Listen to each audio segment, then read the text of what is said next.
Governor Among Ed Pandillo, biktima nga lang ba ng pamumulitika? Ada i-granted ni Comelec in petition all ikipagtanggap. Sana naman hindi nila ginawa sa amin ng ganito dahil kaming nandito ang may gawa kung bakit meron silang pinupuri sa kanila. Dumating na sa punto na hindi na makakasulong ang Pampanga kung si Governor Ed ang siya pa rin nakaupo.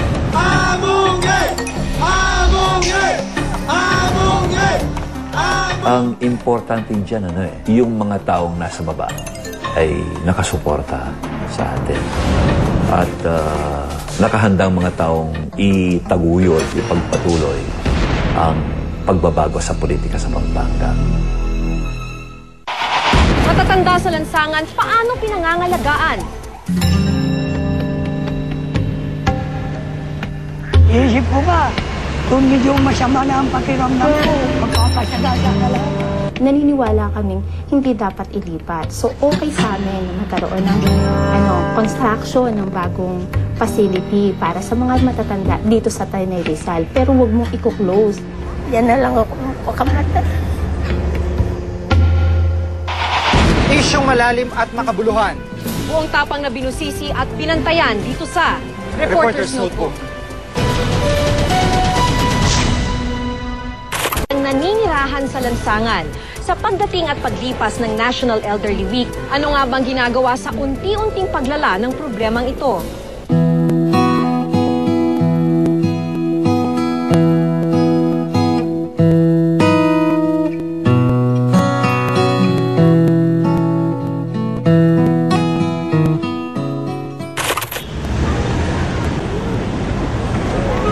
Kung gaano kabilis ang buhay sa syudad, siya namang bagal ng takbo ng araw para sa kanila. Mga matatandang tila pinagkaitan ng pansin at pagkalinga.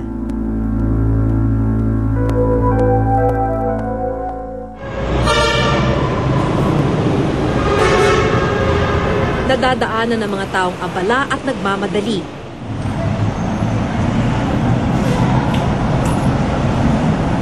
Ganito ang bungad ng bawat araw ng 79 na taong gulang na si Lolo Francisco. 2 taon nang nasa lansangan si Lolo Francisco. Wala siyang asawa at anak at tinalikuran naman ng mga kamag-anak.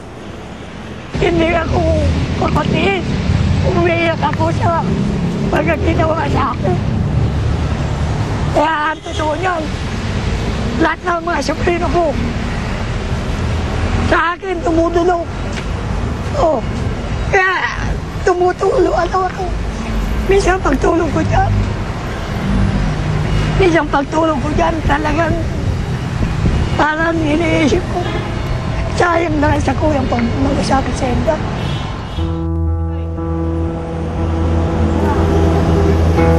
Sa pamamagitan ng pamamalimos, pilit tinutustusan ni Lolo Francisco ang pang-araw-araw na pangangailangan. Pero madalas nawala raw siyang makain, kaya umaasa sa biyaya ng mga taong di niya kaano-ano.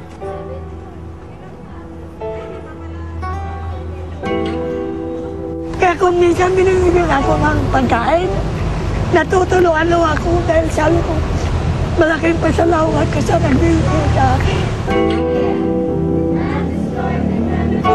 Mahirap ang buhay ni Lolo Francisco sa lansangan. Pinapalala pa ang kalagayang ito ng kanyang katandaan. Iisip ko ba, kung medyo masama na ang pakiramdam ko, mahugot na lang ako, magpapasagasa na lang.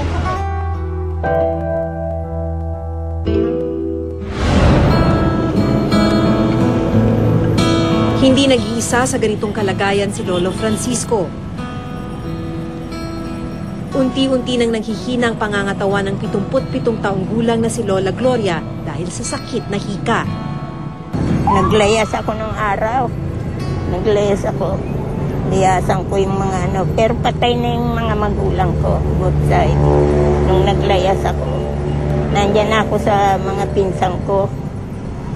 Ako na ang katulong nila. Naglalaba, namamalansya. Dami silang anak. Ngayon, professional na yung mga anak niya.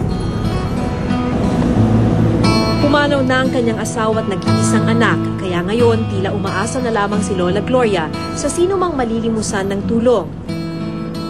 Bago man lang ang takip-silip ng kanyang buhay.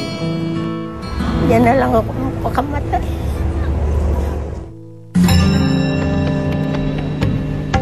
Ayon sa MMDA Care Unit, may mahigit 7,000 na ang palaboy sa lansangan ng Metro Manila.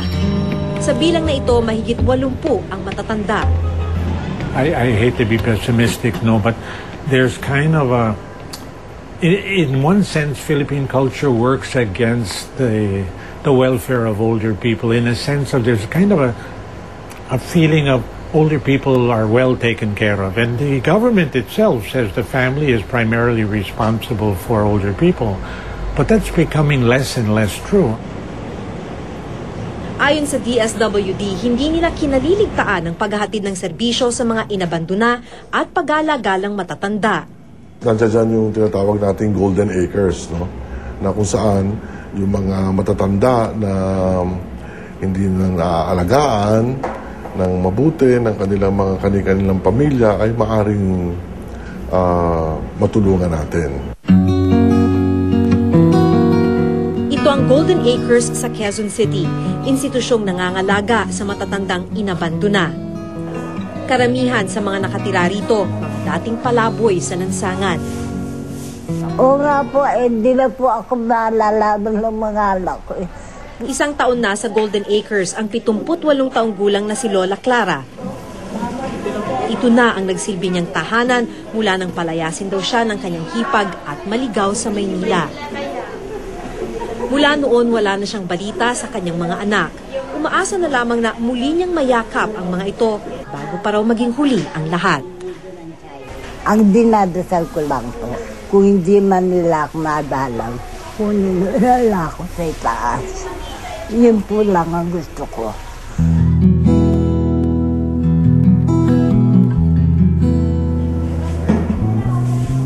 Limitado ang mga serbisyong na ibibigay ng Golden Acres. 7 milyong piso lang ang budget nito sa buong taon.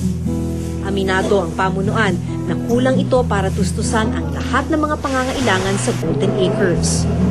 Sa food lang nila is 65 pesos. Yung mga other needs nila is 150 pesos. More than ganon siya. Kasi mayroon naman tayong mga donations.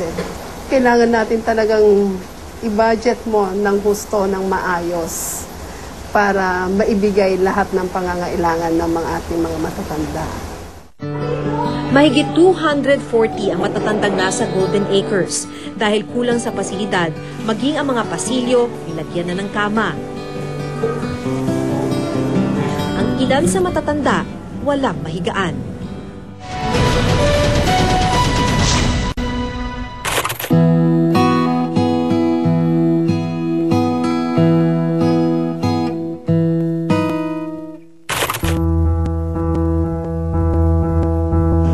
Mabigyan daw ng mas malawak na pasilidad ang mga nakatatanda sa Golden Acres. Kamakailan nagdesisyon ng DSWD na isara ng Golden Acres at ilipat ang mga inaalagaan dito sa Tanay Rizal. Tama-tama naman na-identify namin yung Tanay Rizal, Barangay Sampaloc, Tanay Rizal, na nako, kung makikita mo, napakagandang lugar, ang simoy ng hangin ay sariwa, ang klima napakaganda, at mas lalong tatagal ang buhay ng ating mga katandaan doon at magkakaroon sila ng pahingahan na kung saan talagang kumbaga sa very conducive, sabi nga sa wikang Ingles, para sa kanila. Tinututulan ng Social Welfare Employees Association of the Philippines o SWEAP ang unyon ng mga manggagawa sa DSWD ang napipintong pagsasara ng Golden Acres sa Quezon City. Naniniwala kami hindi dapat ilipat. So okay sa amin na magkaroon ng construction ng bagong facility para sa mga matatanda dito sa Tanay Rizal. Pero huwag mong i-close itong sa Quezon City. Otherwise, paano na yung mga matatanda dito sa Metro Manila? Sa kabila nito at sa dumaraming bilang ng matatandang nasa lansangan, tila kinakapos pa rin ang gobyerno sa pagbibigay ng serbisyo sa kanila. Tatatlo pa lang nationwide ang tahanan ng mga matatanda na ino-operate ng DSWD. Isa nga dito sa Metro Manila, isa sa Cebu.